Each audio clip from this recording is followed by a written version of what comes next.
이 프로그램은 방송통신위원회 방송통신발전기금을 지원받아 제작한 것입니다.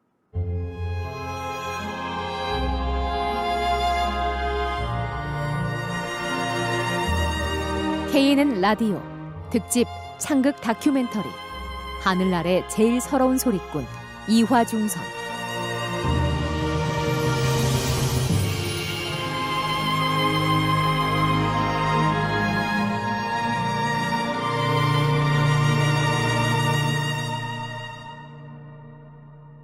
세 번째 마당 추월만정 꽃 중에 선녀. 전 영남대 교수 이중훈입니다. 추월은 만정하고 산호주름 비쳐들 때 청천의 외기력이 그 울고 가는 걸 뚜루루루 기록하는데, 그걸 이하중순이가 하는 거는 김소희 씨가 자기도 그래 해보려고 아무리 연습해도 뚜루루루 기록하는 그걸 못 내겠대요. 그 의성어를. 국가금반박물관 노재명 관장입니다. 추월만정은 어떻게 보면 그냥 이화중선 명창을 위해서 만들어진 곡처럼 그분만큼 잘 부르는 사람이 없어요.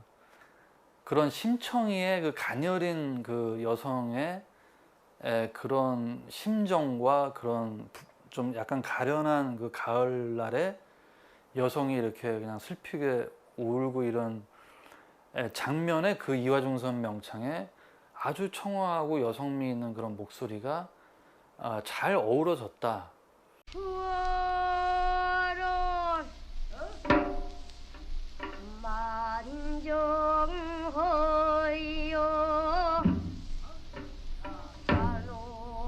안아주려. 조선물산 장려회 이후 추월만정은 이화중선을 대표하는 곡이 되었다. 이화중선의 추월만정에 열광한 것은 일반 관중들뿐만이 아니었다. 명창 김소희가 이화중선의 추월만정을 듣고 감명을 받아 자신의 호를 만정이라고 지었다는 이야기는 잘 알려진 일화다. 당시 판소리계에서 가신의 칭호를 듣던 명창 박기홍은 이화중선의 추월가를 듣고는 무릎을 치며 입을 다물지 못했다고 한다. 소리 한 번 참으로 곱고 아름답구나. 이 배설량이 여왕이라면 자네는 꽃 중에 선녀일세. 아이, 언감생심이여라. 참말로 분에 넘치는 칭찬이여요. 아니요. 자네는 큰 인물이 될 걸세. 이화중선 꽃 중에 선녀라. 과연 이름값을 하는 목청일세. 꽃 중에 선녀? 꽃 중에 선녀. 내 장담하네. 꽃 중에 선녀, 소리꽃 중에 최고가 될 걸세.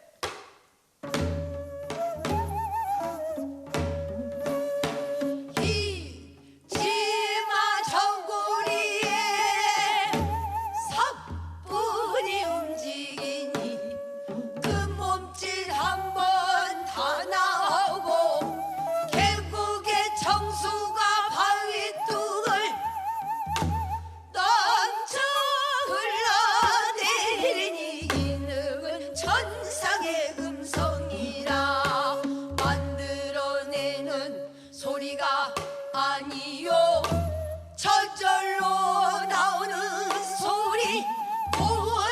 복창 울릴 때마다 소리의 꽃이 피는구나. 이화중선 꽃 중에 선녀, 이화중선 소리 중에 소리. 이화중선 하늘이 내린 목소리.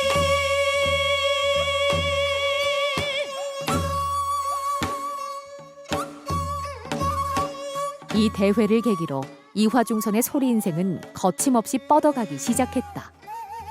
이후 1927년부터 1928년 사이 전국에 이화중선의 이름이 들어가지 않은 공연이 없을 정도였다. 이화중선은 판소리계의 새로운 스타로 떠올랐다. 그렇다면 기라성 같은 당대의 판소리 여왕들을 압도하고 대중의 인기를 한 몸에 차지한 이화중선의 특별함은 무엇이었을까?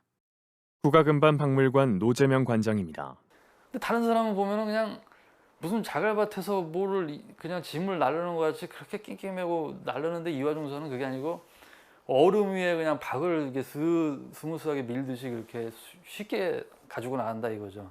모건대학교 최혜진 교수입니다. 연말을 많이 하고 큰 소리를 질러서 목에 이제 결절이 생기고 껄껄한 소리가 나오는데 보기에는 쉰 듯한 소리지만 그 상청과 하청을 자유롭게 내는 이런 소리를 우리가 공력을 통해서 만들어진 소리를 수리성이라고 하고요. 그런 공력이 없어도 원래부터 타고난 성음이 아주 아름답고 목이 쉬거나 껄껄하지 않아도 아름다운 맑은 소리로 상청과 하청을 마음대로 왔다 갔다 할 수 있는 이런 소리는 천구성이라고 합니다. 보통 이제 이화중선의 소리는 천구성 계열에 속하는 것이죠. 힘들이지 않고도 고운 소리로 상하청을 마음대로 자유롭게 왔다 갔다 하면서 사람의 마음에 감동을 주는 소리였다. 안숙선 명창입니다. 소리에 담겨 있는 격조는 이화중선 선생님이 정말 단연코 최고다 그런 생각이 듭니다.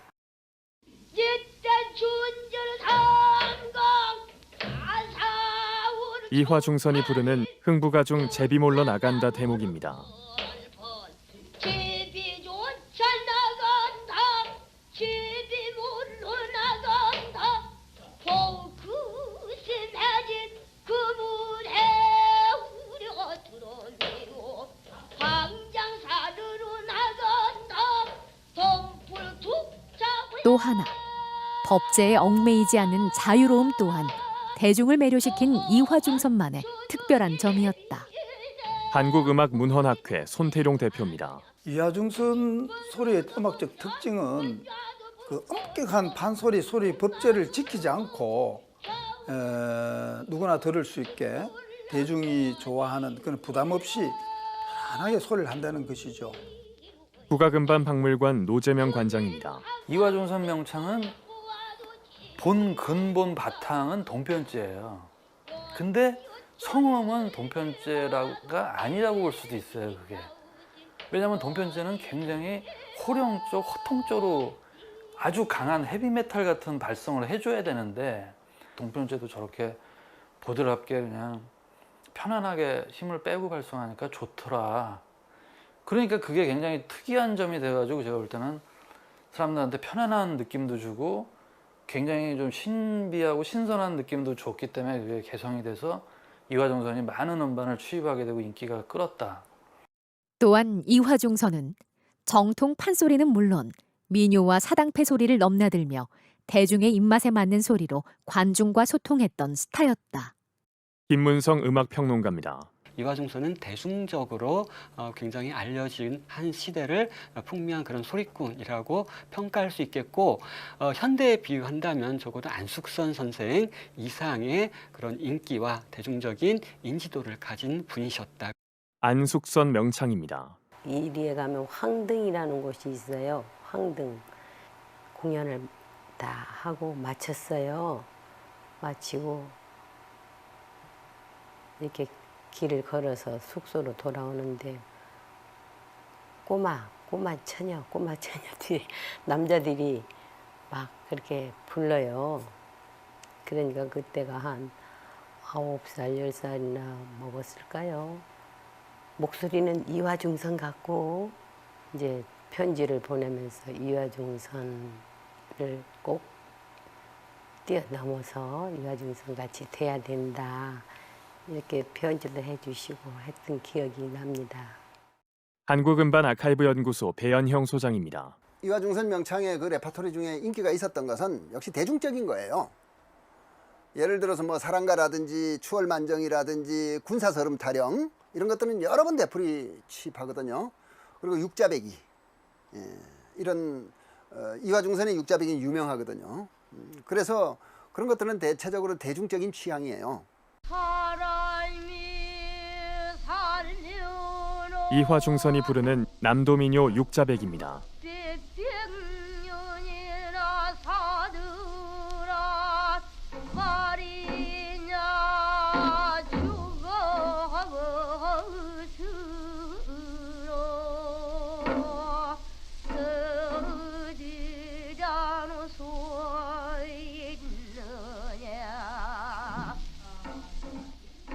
당시는 유성기 음반의 보급에 따라 그동안 일부 계층에서만 향유했던 음악의 저변이 확대되기 시작한 때였다. 이 시기 앞다투어 유성기 음반 사업에 뛰어든 일본 자본은 조선이라는 시장을 무대로 치열한 각축전을 벌였다. 국악음반 박물관 노재명 관장입니다. 우리나라보다는 일본 현지에 데리고 가서 배 타고 가서 녹음을 많이 했어요. 최신식 녹음 기자재로 일본에 완전히 그냥 국빈 대접을 해서 뭐 식민지 국가의 뭐 가수라 그래서 그냥 허름하게 모시는 게 아니라 진짜 그 사람들은 사활을 걸고 돈을 벌어야 되니까 엄청난 대우를 해줘요. 유성기 음반 기술은 조선시대 판소리 전승 방식에 일대 혁명을 불러왔다. 조선시대 판소리라는 거는 그냥 2시간, 3시간 이렇게 완창으로 주로 전승이 됐는데 유성기 음반은 음반 한 면에 3분밖에 안 들어가니까 예를 들어서 쑥대머리나 사랑가 이런 토막 소리만 집어넣을 수 있는 거죠. SP 음반 3분에다가 효과적으로 그냥 힘을 다해서 녹음을 하면은 그게 유행이 되고 그게 이제 뭐 돈도 벌고 뭐 또 사람들한테 많은 영향을 주니까 아 저렇게 한국만 잘해도 되겠구나 뭐 이런 게 되면서 완창의 전승이 미미해지고 이제 토막 소리 위주로 전승이 되는 거죠. SP 음반의 영향으로.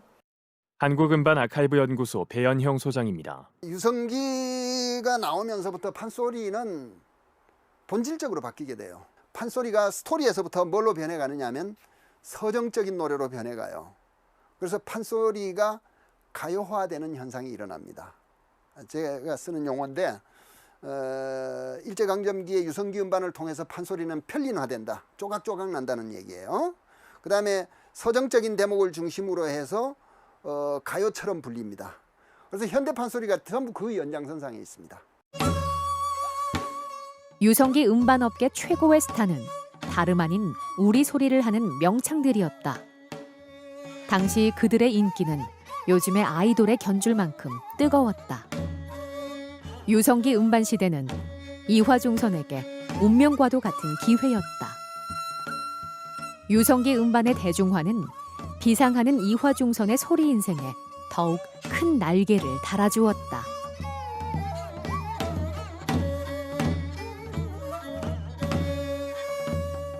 이화중선 명창이 전국적인 인기를 끌 수 있다 하는 것은 매체가 있어야 가능한 일입니다. 그냥 공연만 다녀가지고는 관객이나 또 듣는 사람들이 한정이 될 수밖에 없죠. 이화중선 명창을 직접 안 보고도 들을 수 있는 매체는 유성기 음반이죠. 이화중선 명창의 음반이 많이 팔렸기 때문에 일시적으로 전국적으로 이렇게 이화중선 명창의 소리가 퍼져나갈 수 있었던 것이 되고 음반으로 듣던 명창이 공연을 오면 당연히 구경을 가보고 싶은 거죠. 이제 그런 서로 이제 상승 효과를 가지게 된 것은 그건 당연한 일이고요. 무엇보다 이화중선의 타고난 목소리는 유성기 음반과 최고의 궁합을 자랑했다. 유성기 음반에서 재생되어 나오는 소리는 저음은 굉장히 약해요. 왜냐하면 나팔을 굉장히 크게 만들어야 저음이 살아나는데 유성기 음반은 그렇게 나팔을 크게 만들기가 쉽지는 않죠. 저음 효과보다는 고음 효과가 더 좋습니다. 더 잘 들려요. 그래서 이화중선 명창은 또 굉장히 목소리가 선명합니다. 맑고 말하자면 소프라노 계통의 소리이기 때문에 유성기를 가지고 들었을 때 다른 사람보다 훨씬 더 청명하게 들리고 곱게 들리고 맑게 들려요. 그래서 효과가 아주 좋아요. 그래서 이화중선 명창은 아주 유성기하고는 아주 궁합이 굉장히 잘 맞습니다. 1928년 이화중선은 당시 주류 음반사였던 콜롬비아 레코드에서 첫 유성기 음반을 발표한다. 그리고 수록된 곡 중 추월만정과 심청이 선인 따라가는 데가 공전의 히트를 기록하며 당대 최고의 여성 명창의 반열에 오른다.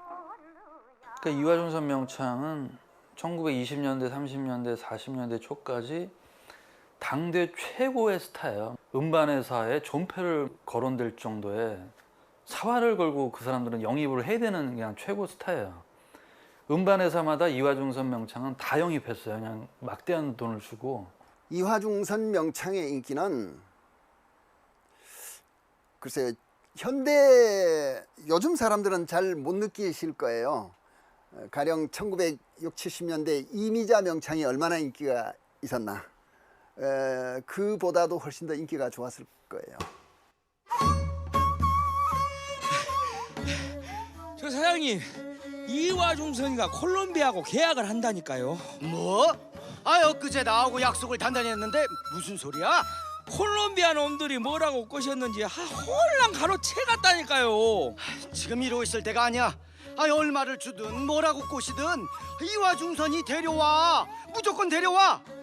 다음 달에 이화중선이 음반 나온다고 투자 받은 돈이 얼마인지 알아? 용왕님 앞에 토끼 잡아 바치는 심정으로다. 당장 가서 데려와. 자, 오나조르 공모조리 술령이 수십 명이 일시에 달라 토끼를 이원살지 춘향말레장 성사트 사냥 성매 맞춰사트 정무졸사 통역 잡던 첩첩이. 이후 이화중선은 평생에 걸쳐 콜롬비아, 오케 등 주류 음반사에서 활발한 녹음 활동을 이어갔다. 그녀는 임방울과 더불어 가장 많은 음반 녹음을 남긴 소리꾼이다. 전 생애를 통틀어 창극 전집 4벌을 포함해 독집으로 122곡, 동생 이중선과 함께한 병창 14곡을 남겼다. 이는 당대 전체 유성기 음반 취입자 중 누구도 따라잡을 수 없는 대기록이었다. 한국음반 아카이브 연구소 배연형 소장입니다. 그 당시에 대중들의 인기는 유성기 음반의 판매량이나 음반 타이틀 수, 그걸 가지고 짐작할 수가 있어요. 그런데 유성기 음반을 발매를 할 때 발매곡이 100 타이틀을 넘기는 경우, 그런 경우가 극히 드뭅니다. 전통음악 쪽에서는 거의 없습니다. 대중음악 쪽에서도 100 타이틀을 가수가 넘기는 경우는 드물어요. 일종의 마의 벽에 속하는 겁니다. 100 타이틀이면. 그 100 타이틀을 넘긴 명창이 박록주 명창, 임방울 명창, 그 다음에 이화중선 명창이에요. 그런데 이화중선 명창이 창극 빼고 독집 타이틀이 160 타이틀 정도 됩니다. 이화중선이 단연 1등입니다. 이화중선은 여성 명창이 단독으로 녹음한 음반이 거의 전무했던 당시에 독집 음반을 발매하며 여성 명창의 위상을 한 단계 끌어올렸다. 모건대학교 최혜진 교수입니다. 여성 명창들 중에 최초로 음반을 내신 분들이 김추월, 신금홍 이런 분들이에요. 강소춘 이런 분들이 이제 이화중선보다 앞선 명창들인데, 그런 명창들은 당대 유명했던 뭐 이동백이나 송만갑 이런 5대 근대 명창들을 따라다니면서 일부 꼭지 일부만 녹음을 한 게 잠깐 남아 있어요. 근데 이화중선은 거의 독집 음반을 낼 정도로 기량이 뛰어났고, 또 이제 그 이전에 조금 남성 명창들의 보조자 역할을 했던 점에서 벗어나서 본인이 독립적으로 이 판소리에 대한 어떤 실력을 뽐낼 수 있을 정도로 주역 역할을 했던 그런 우뚝선 명창? 이렇게 얘기할 수 있겠습니다. 발표하는 음반마다 히트를 기록하며 당대 최고 명창 반열에 오른 이화중선. 마침내 소녀 이봉학이 꿈꾸었던 꿈의 기회가 눈앞에 다가왔다. 아야, 꿈은 아니요. 암만. 오메, 내가 진짜로 협률사에 들어가 소리를 하게 됐단께. 여보시오, 다들 들으시오. 나 이화중선이가 드디어 협률사에 들어가게 됐단께요. 송만갑을 비롯한 당대 최고의 명창들이 몸담았던 협률사에 합류하며 이화중선의 소리는 한 단계 진보한다. 우러러보던 명창들을 스승으로 모시며 그들의 다양한 개성을 흡수해 자신만의 독보적인 소리 세계를 구축한 것이다. 추월만정 같은 경우는 이제 아무래도 그 슬픈 소리이기 때문에, 슬픈 소리는 주로 이제 서편 계통의 소리가 듣기가 좋기 때문에 박유전, 뭐 김채만 이렇게 내려오는 서편 소리 영향을 좀 받았을 것이고, 또 적벽가 같은 경우는 아무래도 그 동편 계열에서 많이 전승이 되기 때문에요. 송만갑 선생으로부터 소리를 아마 받았을 가능성이 커요. 또 장씨 가문에서 장자백 일가에서 잘 부르던 소리가 춘향가였거든요. 그러니까 그 춘향가도 이제 받았을 것이고. 배움을 향한 이화중선의 열정은 멈추지 않았다. 그는 이후에 생긴 조선성악연구회의 발기인으로 참여하며 다양한 스승들로부터 배움을 이어갔다. 군산대학교 최동현 교수입니다. 송만갑이니 정정연이니 이런 사람들이 전부 다 1933년부터 생긴 그 조선성악연구회에 다 거기 있었어요. 거기서 활동했습니다. 늘. 그리고 조선성악연구회에서 그런 사람들이 소리를 가르치고 그랬대요. 이화중선도 거기에 있었고 서울에 있어 활동했고 그 조선성악연구회에 참여했기 때문에 당연히 배웠을 것이다. 조선성악연구회는 1933년 명창 김초향이 창립한 단체였다. 송만갑, 김창룡, 이동백, 정정열, 한성준 등 판소리 명창이 중심이 되었고 당대 최고의 민속 음악인들이 합류해 공연과 전수를 목적으로 활동했다. 이화중선에게 조선성악연구회는 판소리 스타로서 대중적 성공과 명창으로서 예술적 성취를 모두 가능하게 만들어준 소중한 터전이었다. 당시 대부분의 여성 소리꾼들은 권번 등에서 토막 소리를 배우다가 적당한 나이에 결혼을 이유로 소리를 접는 것이 다반사였다. 그러나 이화중선은 여자로서 평범한 삶 대신 자신만의 소리 세계를 구축하기 위해 끝없이 정진했다. 그저 소리꾼을 넘어 한 사람의 예술가로서 스스로 길을 개척해갔다. 김문성 음악평론가입니다.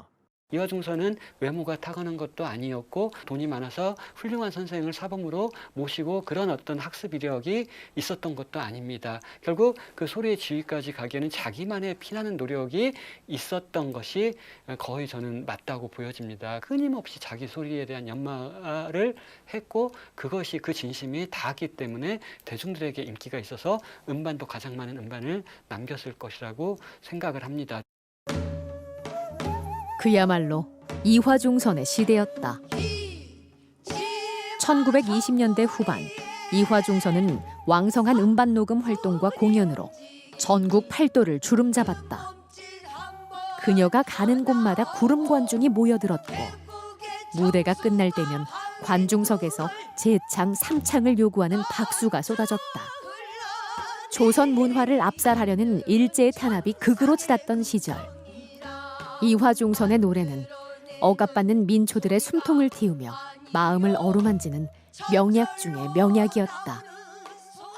아이고 앉아 허리 아픈게. 아이고 오늘 아주 오래 싸야 돼. 아이고 오늘 앉아. 싸게 앉더라고. 예. 인자 곧 막이 오를 참이구만. 오메. 아 이 많은 사람들이 다 어디서 왔단가? 저 발치까지 시커먼 것이 아주 빈자리가 없네. 아이 보쇼. 아이 저기 이화중선이 아니여?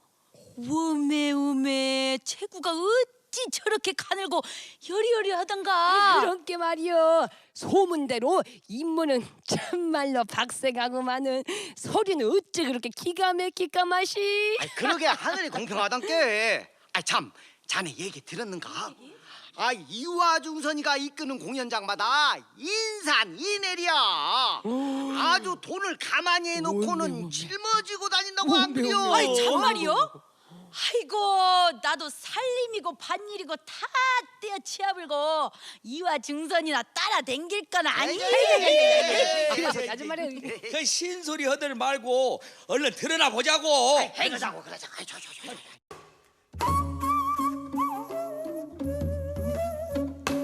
공중의 선녀 이화중선 마디마디 고운 선율 구비쳐 넘어갈 자 수백 수천 기명장들 좋다 좋구나 옳수 그 소리가 한 입에서 나오느냐 앉아있는 관중들이 몸서구에 개아린 양 요리 밀리고 저리 밀리고 보리밭에 녹색 보리들이 물결을 이루는 그칠 줄 모르는 절창에 밤이 깊어가는구나. 소리꾼을 넘어 한 사람의 예술가로서 정점을 향해 가는 이화중선. 그러나 야속한 운명은 또 한 번 이화중선을 시기했다. 선상님 전보가 왔는데요. 전보가? 예. 어서 읽어보거라. 당년 1928년 9월 20하루 향년 45세 장득진 사망. 이화중선을 진정한 소리꾼의 세계에 입문시킨 스승이자 호적상 첫 번째 남편 장득진이 타계한 것이다. 뭐? 서방님이? 서방님! 갈까 부다 갈까 푼데 임 따라서 갈까 부다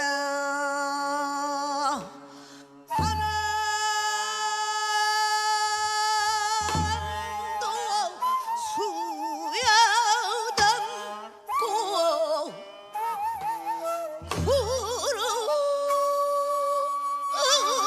구름도